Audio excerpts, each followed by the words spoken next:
অনেক মানুষ বুঝতে পারে না কাকে ভোট দিলে দেশের কল্যাণ হবে, দশের কল্যাণ হবে, দিনের কল্যাণ হবে। এটা অনেক মানুষ বুঝতেই পারে না। সাধারণ মানুষ, তাদের মধ্যে বিবেক নাই। সাধারণ মানুষের কাছে যখন কেউ জুব্বা পরে, পাগড়ি পরে, টুপি পরে আসে, অথবা কোনো ধর্মীয় লেবাস পরে, মাথায় হিজাব দিয়ে আর তসবিহ হাতে আসে, তখন সাধারণ মানুষ মনে করে হ্যাঁ উনি তো অনেক বড় আল্লাহওয়ালা মানুষ, ওনাকেই ভোট দেওয়া উচিত। এই মানুষ যেন ধোকায় না পড়ে ভোট না দেয়, এইটার জন্য সচেতন করার দায় দায়িত্ব তো আলেম ওলামাদের, এইটার দায় দায়িত্ব ইমামদের, খতিবদের। বরং তাদের স্পষ্ট করে বলে দেওয়া উচিত কাদেরকে ভোট দিবে আর কাদেরকে ভোট দিবে না। এক ভাই প্রশ্ন করেছেন যে আলেম ওলামা অথবা ইমামের দায়িত্বে থাকা কোনো ব্যক্তি মানুষের কাছে ভোট চাওয়ার অধিকার রাখে না, ইসলামে এমন কোনো বিধিনিষেধ রয়েছে কি? দয়া করে জানাবেন। ইসলাম কোনো হালাল বিষয়ে গণ্ডি বা সীমাবদ্ধতা বেঁধে দেয়নি।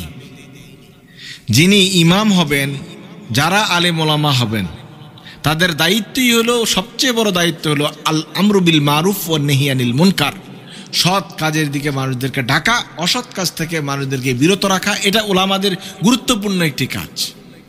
আল্লাহ তাআলা বলছেন কুনতুম খায়রা উম্মাতিন উখরাজাত লিন-নাস তা'মুরুনা বিল মারুফ ওয়া তানহাউনা আনিল মুনকার। আমি তোমাদেরকে উত্তম জাতি হিসেবে প্রেরণ করেছি, মানুষদেরকে কল্যাণের দিকে ডাকবে, অকল্যাণ থেকে ফিরিয়ে রাখবে। তো আলেম ওলামা, মসজিদের ইমাম, খতিব, তারা হলেন জাতির বিবেক। তাদের দায়িত্বই হলো মানুষদেরকে নেক কাজের দিকে, ভালো কাজের দিকে ডাকা। আর ভোট দেওয়া, এইটা কাকে দিবে কাকে দিবে না, এই বিষয়টি স্পষ্ট করে দেওয়ার দায়ভার রয়েছে আলেম ওলামা ইমামদের উপরে, খতিবদের উপরে। যদি কেউ ওটা বলেন তাদের দায়িত্ব নেই, তিনি বোকার স্বর্গে, মূর্খের স্বর্গে বসবাস করেন। কারণ তিনি ইমান সম্পর্কে, ইসলাম সম্পর্কে, আলেম ওলামাদের দায়িত্ব সম্পর্কে, খতিব ইমামদের দায়িত্ব সম্পর্কে ন্যূনতম কোনো জ্ঞান রাখেন না। যদি জ্ঞান রাখতেন তাহলে আর এই বিষয়টি বলতেন না। আল্লাহ সুবহানাহু ওয়া তাআলা বলছেন মানুষদেরকে কল্যাণের পথে ডাকতে, এটা হলো আলেমদের কাজ, ইমামদের কাজ, খতিবদের কাজ। আপনি কে এখানে বাধা দেওয়ার? বরং কোনো আলেম ওলামা, কোনো ইমাম, খতিব যদি এই ব্যাপারে মানুষদেরকে সঠিক জায়গায় ভোট দেওয়ার কথাটি না বলেন, তাহলে তিনি সত্যটাকে গোপন করলেন। আর আল্লাহ রাসূল সাল্লাল্লাহু আলাইহি ওয়াসাল্লাম বলছেন আস-সাকিতু আনিল হাক্কি শায়তানুন আখরাস, যে সত্য কথাটি না বলে চুপ থাকে সে হলো বোবা শয়তান।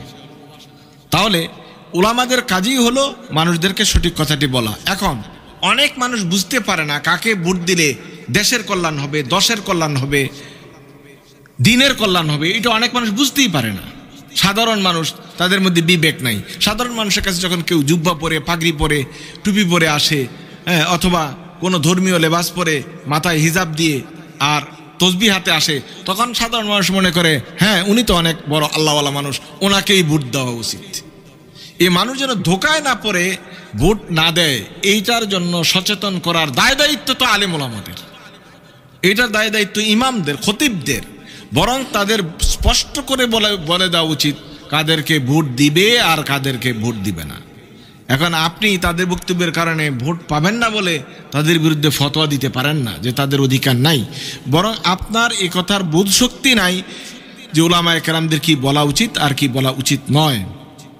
এটা বেঁধে দেওয়ার দায়িত্ব কার? এটা বেঁধে দেওয়ার দায়িত্ব আল্লাহ তাআলার। আল্লাহ সেভাবে দায় দিয়েছেন তাদেরকে বলার জন্য। এখানে আপনার কোনো কথা বলার সুযোগ নেই। যারা এ ধরনের কথা বলেছেন তারা আসলে মূর্খতা থেকেই বলেছেন, তাদের জ্ঞানের অভাব রয়েছে। আমরা বলবো ইসলাম সম্পর্কে, দিন সম্পর্কে আরও গভীরভাবে জেনে শুনে কথা বলার জন্য তাদেরকে অনুরোধ করব। আল্লাহ তাআলা আমাদের সবাইকে বিষয়টি বোঝার তৌফিক দান করুক। আমিন।